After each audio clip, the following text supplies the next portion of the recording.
تدعون من دون الله عباد أمثالكم فادعوهم فليستجيبوا لكم إن كنتم صادقين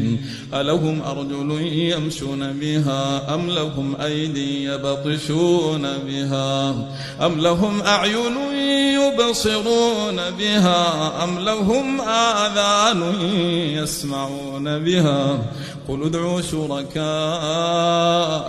ثم كيدوني فلا تنظرون إن وليي الله